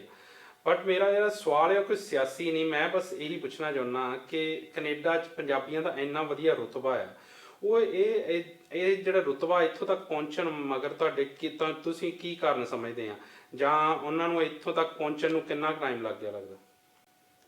ਇਹ ਦੇਖੋ, ਅੱਜ ਜਿਸ ਸਿਚੁਏਸ਼ਨ ਤੇ ਪਹੁੰਚੇ ਆ, ਜਿਸ ਰੁਤਬੇ ਤੱਕ ਪਹੁੰਚੇ ਆ ਪੰਜਾਬੀ, ਕੈਨੇਡਾ ਦੇ ਵਿੱਚ ਜੀ ਇਹਦੇ ਲਈ ਦੇਖੋ ਬਹੁਤ ਸਾਲ ਲੱਗੇ। ਬਿਲਕੁਲ ਆਪਾਂ ਜੇ ਆਸਟ੍ਰੇਲੀਆ ਦੇ ਨਾਲ ਹੋ ਸਕਦਾ ਤੁਹਾਡਾ ਇਹ ਕੁਐਸਚਨ ਤਾਂ ਹੋਵੇ ਵੀ ਤੁਸੀਂ ਆਸਟ੍ਰੇਲੀਆ ਨਾਲ ਕੰਪੈਰੀਜ਼ਨ ਕਰੋ ਵੀ ਆਪਾਂ ਨੂੰ ਉੱਥੇ ਤੱਕ ਪਹੁੰਚਣ ਲਈ ਅਜੇ ਕਿੰਨਾ ਟਾਈਮ ਜਿਹੜਾ ਲੱਗਣਾ। ਬਿਲਕੁਲ ਹੁਣ ਪਿਛਲੀ ਜਿਹੜੀ ਸਰਕਾਰ ਸੀ 2015 ਦੀ ਟਰੂਡੋ ਸਰਕਾਰ, ਲਿਬਰਲ ਸਰਕਾਰ, ਉਹਦੇ ਵਿੱਚ 4 ਸਿੱਖ ਮੰਤਰੀ ਵੀ ਜਿਹੜੇ ਆ ਉਹ ਹੀ ਬਣਾਏ ਸੀ। ਪਿਛਲੀ ਵਾਰ 19 ਬੰਦੇ ਜਿੱਤੇ ਸੀ, ਐਤਕੀ 18 ਜਿੱਤੇ ਸੀ। ਤੇ ਸਾਡੇ ਵੱਲੋਂ, ਸਾਡੇ ਟੀਵੀ ਵੱਲੋਂ, ਆਪਣੇ ਸਾਰਿਆਂ ਟੀਮ ਵੱਲੋਂ ਬਿਲਕੁਲ ਜਸਟਿਨ ਟਰੂਡੋ ਨੂੰ ਬਹੁਤ ਬਹੁਤ ਵਧਾਈ। ਬਿਲਕੁਲ ਜਗਮੀਤ ਸਿੰਘ ਉਹਨਾਂ ਨੂੰ ਵੀ ਵਧਾਈ ਉਹਨਾਂ ਦੇ ਜਿੱਤਣ ਤੇ। ਮੈਂ ਦੇਖ ਰਿਹਾ ਸੀ ਵੀ ਆਪਾਂ ਸਾਰਿਆਂ ਨੇ ਦੇਖਿਆ ਹੋਣਾ ਕਿ ਸੋਸ਼ਲ ਮੀਡੀਆ ਤੇ ਕਿ ਪੰਜਾਬ 'ਚ ਪੂਰਾ ਖੁਸ਼ੀ ਦਾ ਮਾਹੌਲ ਹੈ, ਜਿੱਦਾਂ ਜਿਹੜੀਆਂ ਇਲੈਕਸ਼ਨ ਤੇ ਉਹ ਕੈਨੇਡਾ ਦੀਆਂ ਨਹੀਂ ਪੰਜਾਬ ਦੀਆਂ ਹੋਈਆਂ ਹੁਣ ਤੇ, ਔਰ ਟਰੂਡੋ ਸਾਹਿਬ ਦੇ ਜਿੱਤਣ ਤੇ ਪੂਰੀਆਂ ਪੰਜਾਬੀਆਂ ਨੇ ਖੁਸ਼ੀ ਮਨਾਈ ਹੈ। ਬਿਲਕੁਲ ਪੰਜਾਬੀਆਂ ਨੇ ਦੇਖੋ ਇਹਦੇ ਪਿੱਛੇ ਵੀ ਆਪਾਂ ਦੇਖ ਲੈਂਦੇ ਆ ਵੀ ਕਾਰਨ ਕੀ ਆ। ਜੀ ਜੀ ਪਹਿਲੀ ਵਾਰ ਪੰਜਾਬੀ ਜਿਹੜੇ ਕੈਨੇਡਾ ਦੇ ਵਿੱਚ 1897 ਦੇ ਵਿੱਚ ਗਏ ਜੀ। ਮਹਾਰਾਣੀ ਵਿਕਟੋਰੀਆ ਸੀ ਜੀ, ਕਿਉਂਕਿ ਇਹ ਵੀ ਇੱਕ ਕਾਮਨਵੈਲਥ ਕੰਟਰੀ ਸੀ ਜੀ। ਤੇ ਕੈਨੇਡਾ ਦੇ ਵਿੱਚ ਉਹਨੇ ਸੱਦੇ ਪੰਜਾਬੀ ਜਿਹੜੇ ਬੰਦੇ ਜਾਂ ਕਹਿ ਲਓ ਵੀ ਫੌਜ ਦੇ ਵਿੱਚ ਜਿਹੜੇ ਬ੍ਰਿਟਿਸ਼ ਇੰਡੀਆ ਦੇ ਲਈ ਕੰਮ ਕਰਦੇ ਸੀ ਉਹਨਾਂ ਨੂੰ ਸੱਦਿਆ ਜੀ। ਉਹਦੇ ਵਿੱਚ ਕੁਝ ਘੋੜ ਸਵਾਰ ਜਿਹੜਾ ਦਸਤਾ ਵੀ ਸੀਗਾ। ਇਹ ਕਿਹਾ ਜਾਂਦਾ ਵੀ ਸਭ ਤੋਂ ਪਹਿਲਾਂ ਉੱਥੇ ਜਿਹੜੇ ਬੰਦੇ ਪਹੁੰਚੇ ਆ ਉਹਨਾਂ ਦੇ ਵਿੱਚ ਰਸਾਲਦਾਰ ਮੇਜਰ ਕੇਸਰ ਸਿੰਘ ਜੀ। ਇਹ ਬੰਦੇ ਉੱਥੇ ਗਏ ਤੇ ਇਹ ਪਹਿਲਾ ਬੰਦਾ ਸੀ ਜਿਹੜਾ ਉੱਥੇ ਜਾ ਕੇ ਸੈਟਲ ਹੋਇਆ ਕੈਨੇਡਾ ਦੇ ਵਿੱਚ, ਇੰਡੀਆ ਦੇ ਵਿੱਚ। ਬਾਕੀ ਮੁੜ ਕੇ ਆ ਗਏ ਜੀ। ਉਹ ਜਦੋਂ ਮੁੜ ਕੇ ਆਏ ਉਹਨਾਂ ਨੇ ਜਾ ਕੇ ਖੂਬੀਆਂ ਦਸੀਆਂ ਵੀ ਇਹ ਕਿਦਾਂ ਦਾ ਮੁਲਕ ਆ, ਉੱਥੇ ਅਸੀਂ ਆਏ ਆ, ਜਿੱਦਾਂ ਹੁਣ ਆਪਾਂ ਜਾ ਕੇ ਦਸੀਦਾ ਹਨਾ। ਜੇ ਤਾਂ ਜਾਂ ਨਾ ਮੁੜਦੇ ਸ਼ਾਇਦ ਪਤਾ ਨਾ ਲੱਗਦਾ ਪਿੱਛੇ। ਹੁਣ ਉਹ ਕੇਸਰ ਸਿੰਘ ਹੋਣੀ ਉੱਥੇ ਰਹਿ ਪਏ ਆ, ਬਾਕੀ ਬੰਦੇ ਜਿਹੜੇ ਮੁੜ ਕੇ ਆਏ ਆ ਉਹਨਾਂ ਨੇ ਆ ਕੇ ਫਲਾ ਕੀਤਾ ਵੀ ਕੈਨੇਡਾ ਇਦਾਂ ਦੀ ਕੰਟਰੀ ਹੈਗਾ। ਉਸ ਤੋਂ ਬਾਅਦ ਕੁਝ ਹੀ ਸਾਲਾਂ ਦੇ ਵਿੱਚ 5000 ਦੇ ਕਰੀਬ ਬੰਦੇ ਪਹੁੰਚ ਗਏ। ਉਹਨਾਂ ਦੇ ਵਿੱਚੋਂ 90% ਜਿਹੜੇ ਲੋਕ ਆ ਉਹ ਸਾਡੇ ਸੀ। ਤੇ ਹੌਲੀ ਹੌਲੀ ਜਨਸੰਖਿਆ ਜਿੱਦਾਂ ਵਧਣ ਲੱਗ ਗਈ ਥੋੜੇ ਸਾਲਾਂ ਦੇ ਵਿੱਚ, ਇੱਕਦਮ ਹੀ ਤੁਹਾਨੂੰ ਲੱਗੇ ਵੀ ਕੋਈ ਵੱਖਰੇ ਬੰਦੇ ਇਕੱਠੇ ਹੋਣ ਲੱਗ ਗਏ ਆ। ਉਸ ਤੋਂ ਬਾਅਦ ਕੈਨੇਡਾ ਦੇ ਲੋਕਾਂ ਦੇ ਵਿੱਚ ਨਫ਼ਰਤ ਜਿਹੜੀ ਆ ਉਹ ਸ਼ੁਰੂ ਹੋ ਗਈ। 1907 ਦੇ ਵਿੱਚ ਉੱਥੇ ਨਸਲੀ ਹਮਲੇ ਸ਼ੁਰੂ ਹੋ ਗਏ, ਜਿੱਦਾਂ ਆਪਣੇ ਵੀ ਇੱਥੇ ਹੋਏ ਤੇ ਆਪਾਂ ਵੀ ਮੈਨੂੰ ਲੱਗਦਾ ਉਸੇ ਸਟੈਪ ਤੇ ਚੱਲੇ ਹੋਏ। ਨਸਲੀ ਹਮਲੇ ਹੋਣੇ ਸ਼ੁਰੂ ਹੋ ਗਏ ਤੇ ਬਹੁਤ ਜ਼ਿਆਦਾ ਇਹਨਾਂ ਨੂੰ ਜਿਹੜਾ ਟੌਰਚਰ ਕੀਤਾ ਜਾਂਦਾ ਸੀ। ਪਰ ਸਦਕੀ ਸੀ ਬੰਦੇ ਉੱਥੇ ਚੁੱਪਚਾਪ ਜਿਹੜੇ ਆ ਖੜੇ ਰਹੇ ਆ। ਹੁਣ ਅਸੀਂ ਗਦਰ ਪਾਰਟੀ ਦੀ ਗੱਲ ਕਰ ਲਈਏ, ਕਰਤਾਰ ਸਿੰਘ ਸਰਾਭੇ ਹੁਣੀ, ਬਾਬਾ ਸੋਹਣ ਸਿੰਘ ਭਗਨੇ ਹੁਣੀ, ਜਿੰਨੇ ਆਗੂ ਸੀ ਉੱਥੇ ਦੇ ਲੋਕ ਜਿੱਦਾਂ ਇਹਨਾਂ ਨਾਲ ਡੀਲ ਕਰਦੇ ਸੀ, ਇਹ ਕਹਿੰਦੇ ਸੀ ਅਸੀਂ ਆਪਣਾ ਮੁਲਕ ਆਜ਼ਾਦ ਕਰਾਈਏ। ਇਹਨਾਂ ਨੂੰ ਇਹ ਕਹਿੰਦੇ ਹੁੰਦੇ ਸੀ ਵੀ ਤੁਹਾਨੂੰ ਆਪਣਾ ਮੁਲਕ ਆਜ਼ਾਦ ਨਹੀਂ ਕਰਾਉਂਦਾ, ਤੁਸੀਂ ਸਾਡੇ ਦੇਸ਼ ਆਉਣ ਡਏ ਆ। ਇਹਨਾਂ ਨੂੰ ਤਾਨੇ ਮਾਰਦੇ ਸੀ। ਇਹ ਤਾਨੇ ਸੁਣ ਕੇ ਤਾਂ ਉਧਰ ਨੂੰ ਜਾਣ ਲੱਗੇ। ਉੱਥੇ ਜਾ ਕੇ ਇਹਨਾਂ ਨੂੰ ਮਹਿਸੂਸ ਹੋਣ ਲੱਗਾ ਵੀ ਯਾਰ ਸਾਡਾ ਦੇਸ਼ ਸਾਨੂੰ ਤਾਂ ਆਜ਼ਾਦ ਹੋਣਾ ਚਾਹੀਦਾ, ਅਸੀਂ ਤਾਂ ਇਹ ਸਾਨੂੰ ਗੁਲਾਮ ਸਮਝਦੇ ਆ। ਇਹ ਫੀਲਿੰਗ ਉਹਨਾਂ ਨੂੰ ਉੱਥੇ ਇੰਡੀਆ ਆਈ ਨਹੀਂ ਸੀ। 1907 ਤੋਂ ਬਾਅਦ ਲਗਾਤਾਰ ਟੌਰਚਰ ਜਿਹੜੇ ਆ ਲੋਕ ਆ ਇਹ ਹੁੰਦੇ ਰਹੇ। ਫਿਰ ਇੱਕ ਕਾਮਾਗਾਟਾ ਮਾਰੂ 1914 ਦੀ ਘਟਨਾ ਵੀ ਤੁਹਾਨੂੰ ਯਾਦ ਹੋਣੀ ਹੈ। ਬਾਬਾ ਗੁਰਦਿੱਤ ਸਿੰਘ ਜਹਾਜ਼ ਲੈ ਕੇ ਗਿਆ ਜਾਪਾਨ ਦਾ, ਕਾਮਾਗਾਟਾ ਮਾਰੂ, ਉਹਨੂੰ ਕੈਨੇਡਾ ਦੇ ਉੱਤੇ ਬੰਦਰਗਾਹ ਤੇ ਰੋਕ ਦਿੱਤਾ ਗਿਆ, ਵਾਪਸ ਮੋੜਿਆ ਗਿਆ। ਵਜ ਘਾਟ ਤੇ ਕਲਕੱਤੇ ਉੱਥੇ ਬਹੁਤ ਸਾਰੇ ਜਿਹੜੇ ਸ਼ਹੀਦ ਕੀਤੇ ਗਏ। ਇਹ ਸਾਰੇ ਕੈਨੇਡਾ ਜਾਣਾ ਚਾਹੁੰਦੇ ਸੀ। ਫਿਰ ਉਸ ਤੋਂ ਬਾਅਦ ਇੱਕ ਲਾਅ ਬਣਾਤਾ ਕੈਨੇਡਾ ਸਰਕਾਰ ਨੇ ਵੀ ਜਿਹੜਾ ਤਾਂ ਬੰਦਾ ਇੰਡੀਆ ਤੋਂ ਆਊਗਾ ਉਹਦੇ ਕੋਲ $200 ਹੋਣਾ ਚਾਹੀਦਾ, ਜਿੱਦਾਂ ਹੁਣ ਆਪਣੇ ਹੋ ਜਾਂਦਾ ਇੰਨਾ ਸ਼ੋਅ ਕਰੋ ਬੈਲੈਂਸ। ਉਸ ਵੇਲੇ ਸੀ ਵੀ ਉਹਨੂੰ ਐਂਟਰੀ ਮਿਲੂਗੀ ਜਿਹਦੇ ਕੋਲ $200। $200 ਬਹੁਤ ਜ਼ਿਆਦਾ ਸੀ ਉਸ ਵਕਤ ਦੇ ਵਿੱਚ। ਤੇ ਜਿਹੜੇ ਯੂਰਪੀਅਨ ਕੰਟਰੀਆਂ ਤੋਂ ਆਉਂਦੇ ਸੀ ਉਹਨਾਂ ਨੂੰ $25 ਸੀ ਕਿ ਯੂਰਪੀਅਨ ਕੰਟਰੀ ਦਾ ਕੋਈ ਬੰਦਾ ਹੈਗਾ ਉਹ $25 ਲੈ ਕੇ ਆ ਸਕਦਾ। ਇਹ ਜਿਹੜੇ ਬੰਦੇ ਆ ਇਹ $200 ਜਿਹੜਾ ਤਾਂ ਐਂਟਰੀ ਦਿੱਤੀ ਜਾਂਦੀ। ਪਰ ਫੇਰ ਵੀ ਹਟੇ ਨੇ, ਹੰਬਲਾ ਮਾਰ ਕੇ ਐਂਟਰ ਹੁੰਦੇ ਰਹੇ ਆ, ਚਾਹੇ $200 ਵੀ ਇਹਨਾਂ ਨੇ ਕਿਸੇ ਪਾਸੋਂ ਕੀਤਾ ਹੋਊਗਾ, ਇਹ ਉੱਥੇ ਹੁੰਦੇ ਰਹੇ। ਹੁਣ ਆਪਾਂ ਲਿਬਰਲ ਸਰਕਾਰ ਨੂੰ ਵਧਾਈਆਂ ਦਿੱਤੀਆਂ। ਲਿਬਰਲ ਸਰਕਾਰ ਨੂੰ ਇਸ ਕਰਕੇ ਵਧਾਈਆਂ ਦੀ ਹੱਕਦਾਰ ਆ ਵੀ 1960 ਦੇ ਵਿੱਚ ਜਦੋਂ ਲਿਬਰਲ ਸਰਕਾਰ ਬਣੀ ਆ, ਪਹਿਲੀ ਵਾਰ ਉਹਨਾਂ ਨੇ ਪ੍ਰਵਾਸੀਆਂ ਲਈ ਦਰਵਾਜ਼ੇ ਖੋਲੇ। ਪਹਿਲੀ ਵਾਰ ਉਹਨਾਂ ਨੇ ਜਿਹੜੇ ਆ ਇਹ ਕਿਹਾ ਵੀ ਨਹੀਂ ਸਾਰੇ ਬੰਦੇ ਆਉਣ ਦੇ ਇੱਥੇ ਆ ਕੇ ਆਪਣੇ ਕੰਮ ਬਿਜ਼ਨਸ ਪੱਕੇ ਅਸੀਂ ਕਰਾਂਗੇ, ਤੁਸੀਂ ਇੱਥੇ ਆ ਕੇ ਪੱਕੇ ਹੋ। ਇਸ ਕਰਕੇ ਪੰਜਾਬੀਆਂ ਨੇ ਖੁਸ਼ੀ ਇਸ ਕਰਕੇ ਵੀ ਮਨਾਈ ਆ ਵੀ Jagmeet Singh National Democratic Party ਦਾ ਲੀਡਰ ਸੀ ਵੀ ਉਹ ਚਲੋ ਜਿੱਤ ਗਿਆ। ਵੈਸੇ ਤਾਂ ਪਿਛਲੀ ਵਾਰ ਨਾਲੋਂ ਘੱਟ ਸੀਟਾਂ ਆਈਆਂ, ਪਰ ਲਿਬਰਲ ਪਾਰਟੀ ਦੇ ਜਿੱਤਣ ਦਾ ਬਹੁਤ ਅੱਜ ਵੀ ਚਾਅ ਹੈਗਾ ਵੀ ਇਸ ਪਾਰਟੀ ਦੇ ਹੁੰਦਿਆਂ ਵੀ ਪੰਜਾਬੀਆਂ ਨੂੰ ਪ੍ਰਵਾਸੀ ਜਿਹੜੀਆਂ ਨੀਤੀਆਂ ਸੀ ਸੀ। ਇਮੀਗ੍ਰੇਸ਼ਨ ਦੀਆਂ ਜਿਹੜੀਆਂ ਸਮੱਸਿਆਵਾਂ ਸੀ ਉਹਨਾਂ ਤੋਂ ਬਹੁਤ ਜ਼ਿਆਦਾ ਛੋਟ ਮਿਲੀ। ਬਿਲਕੁਲ। ਧੜਾਧੜ ਪੰਜਾਬੀ ਜਿਹੜੇ ਆ ਉੱਥੇ ਵਸੇ ਆ। ਜੀ। ਇਸ ਵੇਲੇ ਪੰਜਾਬੀ ਉੱਥੇ ਦੀ ਤੀਜੀ ਭਾਸ਼ਾ ਆ। ਜੀ ਬਿਲਕੁਲ। ਤੇ ਹਰ ਪਾਸੇ ਜਿਹੜੇ ਛਾਏ ਹੋਏ ਆ। ਜੀ। ਪਿਛਲੀ ਸਰਕਾਰ ਦੇ ਵਿੱਚ 19 ਬੰਦੇ ਜਿੱਤੇ ਸੀ ਜੀ। ਜਸਟਿਨ ਟਰੂਡੋ ਦੀ ਸਰਕਾਰ ਦੇ ਵਿੱਚ। ਬਿਲਕੁਲ। ਇਸ ਵਾਰ ਵੀ 18 ਜਿਹੜੇ ਪੰਜਾਬੀ ਆ ਜੀ ਉਹ ਆਪਣੇ ਪੰਜਾਬ ਤੋਂ ਜਾਣੀ ਜਿਹੜੇ ਬੇਸਿਕਲੀ ਹੈਗੇ ਆ ਜੀ ਬਿਲਕੁਲ। ਤੇ ਉਹ ਜਿੱਤੇ ਆ। ਤੇ ਅਸੀਂ ਸ਼ੁਭ ਕਾਮਨਾਵਾਂ ਸਾਰੀ ਉੱਥੇ ਦੇ ਜਿਹੜੇ ਜਿੱਤਣ ਵਾਲੇ ਆ, ਚਾਹੇ ਉਹ ਕਿਸੇ ਵੀ ਮੂਲ ਦੇ ਹੈਗੇ ਆ, ਬਿਲਕੁਲ। ਉਹਨਾਂ ਸਾਰਿਆਂ ਨੂੰ ਬਹੁਤ ਬਹੁਤ ਮੁਬਾਰਕਾਂ। ਕਿਉਂਕਿ ਜਿਹੜੇ ਜਿੱਤੇ ਵੀ ਆ ਉਹ ਆਪਣੇ ਮੁਲਕ ਦੇ ਬਾਰੇ ਸੋਚਣ ਵਾਲੇ ਬੰਦੇ ਇਕੱਠੇ ਹੋਏ ਆ। ਕੋਈ ਮਾੜਾ ਬੰਦਾ ਨਹੀਂ ਉੱਥੇ ਜਿੱਤਿਆ। ਜੀ। ਸਾਰਿਆਂ ਦੇ ਬਾਰੇ, ਜਿੰਨਿਆਂ ਦੇ ਬਾਰੇ ਮੈਂ ਪੜ੍ਹਿਆ, ਜੀ। ਉਹ ਬੰਦਿਆਂ ਦੀ ਕੋਈ ਦੇਣ ਆ, ਬਿਲਕੁਲ। ਐਜੂਕੇਟਡ ਬੰਦੇ ਆ। ਜੀ। ਤੇ ਜਾਣੀ ਉਹਨਾਂ ਦੀ ਇੱਕ ਪ੍ਰਾਪਤੀ ਆ ਕੋਈ ਨਾ ਜੀ ਕੋਈ। ਬਿਲਕੁਲ। ਜੀ। ਸੋ ਦਲਜੀਤ ਜੀ, ਵੇਲਾ ਹੋ ਚੁੱਕਿਆ ਜੀ ਹੁਣ ਜਾਣ ਦਾ। ਤੁਸੀਂ ਸਮਾਂ ਦਿੱਤਾ ਉਹਦੇ ਲਈ ਬਹੁਤ ਬਹੁਤ ਧੰਨਵਾਦ। ਹੁਣ ਆਪਾਂ ਮਿਲਾਂਗੇ ਅਗਲੇ ਹਫਤੇ। ਸਤਿ ਸ਼੍ਰੀ ਅਕਾਲ। ਸਤਿ ਸ਼੍ਰੀ ਅਕਾਲ। ਸੋ ਦੋਸਤੋ, ਉਮੀਦ ਕਰਦੇ ਹਾਂ ਤੁਹਾਨੂੰ ਸਾਡਾ ਪ੍ਰੋਗਰਾਮ ਪਸੰਦ ਆਇਆ ਹੋਵੇਗਾ। ਤੁਸੀਂ ਆਪਣੀ ਫੀਡਬੈਕ ਸਾਡੇ ਤੱਕ ਜ਼ਰੂਰ ਪਹੁੰਚਾਇਓ ਤੇ ਜਾਂਦੇ ਜਾਂਦੇ ਤੁਹਾਨੂੰ ਦੱਸਦੇ ਜਾਈਏ ਕਿ ਤੁਸੀਂ Real TV, Zenga TV, IPTV Galaxy, Shava gold, ਇਹਨਾਂ ਸਾਰਿਆਂ ਤੇ ਇੰਡੋਜ਼ ਟੀਵੀ ਆਸਟ੍ਰੇਲੀਆ ਦਾ ਆਨੰਦ ਮਾਣ ਸਕਦੇ ਹੋ। ਤੇ ਨਾਲ ਦੀ ਨਾਲ ਸਾਡਾ YouTube ਚੈਨਲ ਸਬਸਕ੍ਰਾਈਬ ਕਰੋ, ਸਾਡਾ Facebook ਪੇਜ ਲਾਈਕ ਕਰੋ। ਹੁਣ ਦਿਓ ਇਜਾਜ਼ਤ, ਮਿਲਦੇ ਹਾਂ ਅਗਲੇ ਹਫਤੇ। ਤਦ ਤੱਕ ਲਈ ਪਿਆਰ ਭਰੀ ਸਤਿ ਸ਼੍ਰੀ ਅਕਾਲ।